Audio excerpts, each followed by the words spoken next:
Thank you, Mr Acting President. I rise to speak to this motion, noting the final report of the Aboriginal Lands Parliamentary Standing Committee on its inquiry into Aboriginal heritage. The topic of the report being its inquiry into Aboriginal heritage.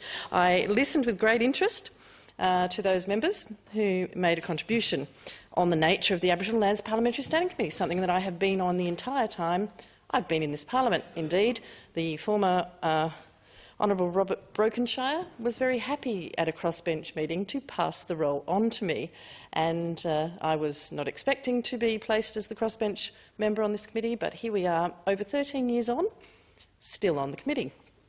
This committee— The honourable member on her feet is actually addressing the substance of the motion. None of the previous speakers have.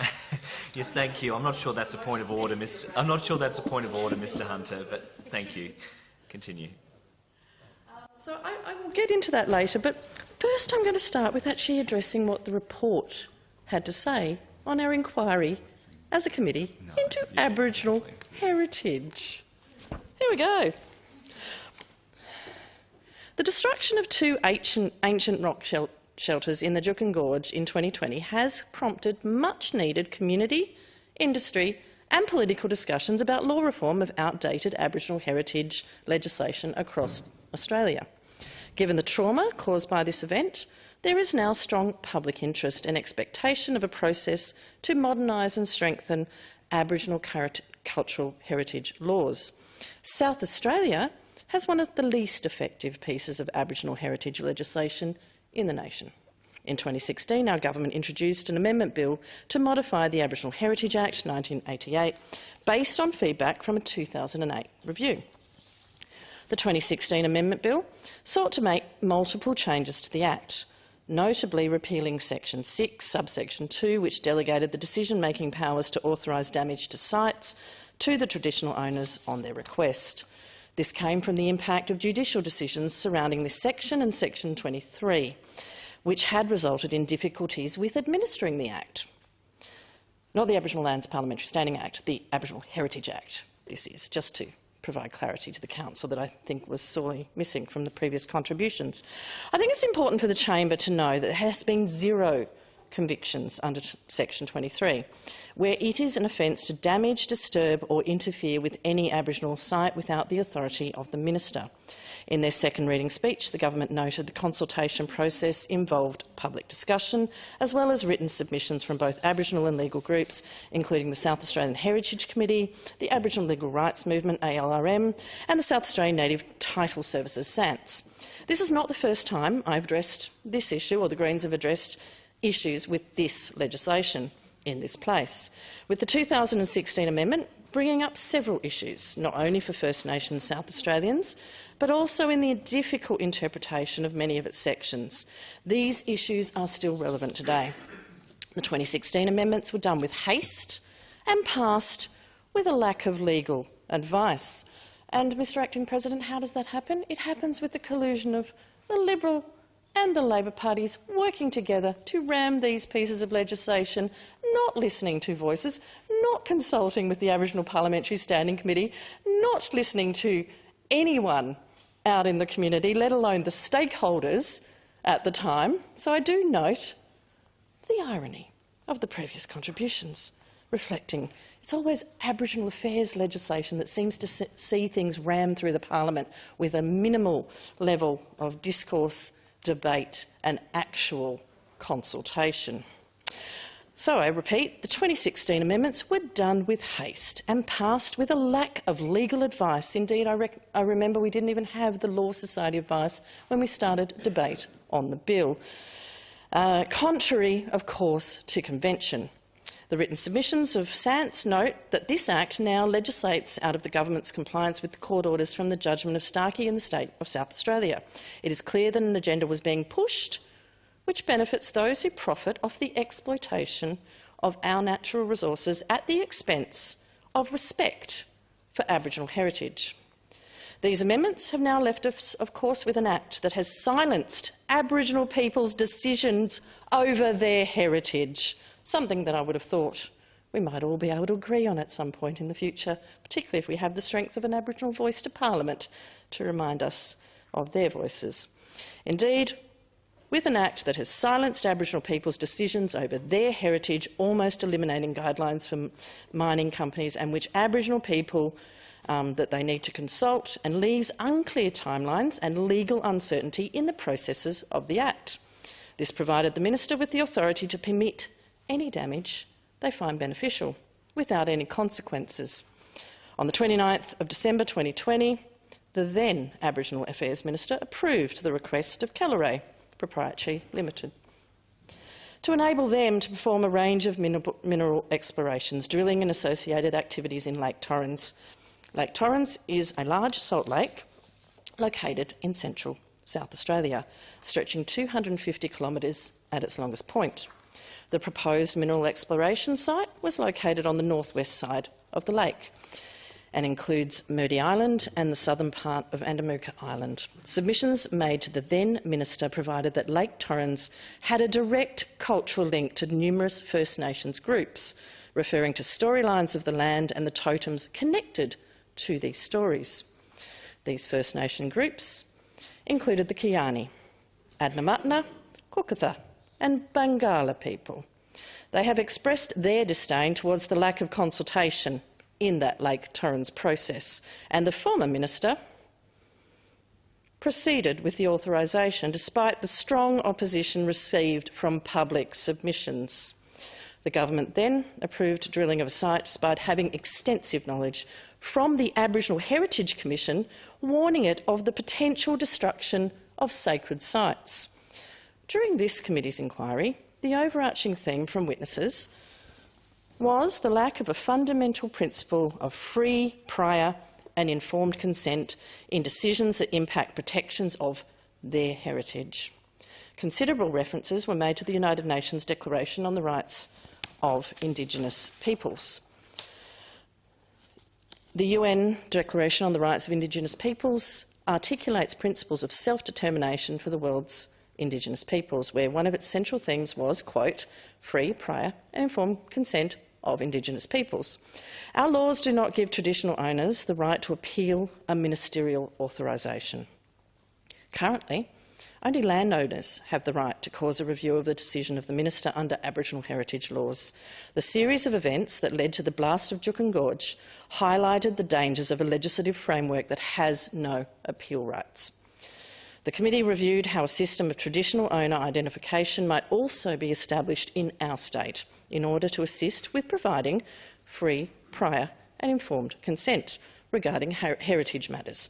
We heard evidence regarding how the Northern Territory Land Councils applied to maintain a register of traditional owners that can be searched to determine the traditional owners of particular areas. This is crucial in enabling the fundamental principles of the UN Declaration on the Rights of Indigenous Peoples and ensuring better representation of traditional owners of this state's land and waters, preserving the intangible spiritual connections that may be lost, if not recorded. The committee also recommends that intangible heritage be recognised in the definition of Aboriginal heritage in the Aboriginal Heritage Act, including all bodily remains and not just skeletal remains.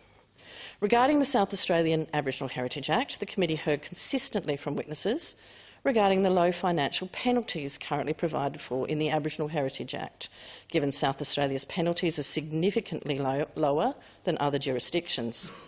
We also know, due to their criminal nature, the burden of proof required to secure a prosecution under the Act has resulted in the failure of any successful prosecution imposed since the introduction of the 1988 legislation. I cannot emphasise that point enough.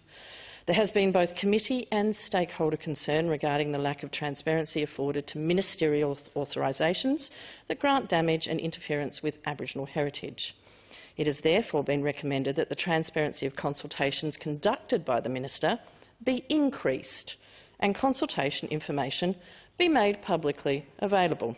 The committee also recommends that the Aboriginal Heritage Act provide for a merits review process to enable such ministerial authorisations to be reviewed on application by traditional owners or proponents. This would limit the need for costly judicial review applications where ministerial authorisation may be granted against the wishes of traditional owners, and provides for more accessible reviews of decisions that could significantly impact cultural heritage preservation. It is clear that the South Australian legislation is failing to adequately protect heritage, nor does it provide mechanisms for good faith negotiations. We need to protect all Aboriginal heritage, Mr Acting President, whether tangible or intangible. And I look forward to seeing our legislation amended here in this state to better protect the native title rights and interests of First Nations South Australians. I've had pleasure of being on this committee for, as I noted, almost as long as I have been in this council. But it actually gives me great joy to see this committee wound up and to be given the benefit for this parliament, all members, not just 6 on a committee, or when it used to include the minister as well, 7 members of parliament, to have the benefit of having a state First Nations voice to parliament. So the interests of First Nations people in our state will be better represented. I also draw members' attention to the Committee on Committees that has made many recommendations, including those around the future of why this committee that has provided this report will be wound up. It was not simply just in the context of a voice to Parliament, although that was certainly something under the Marshall government that was considered.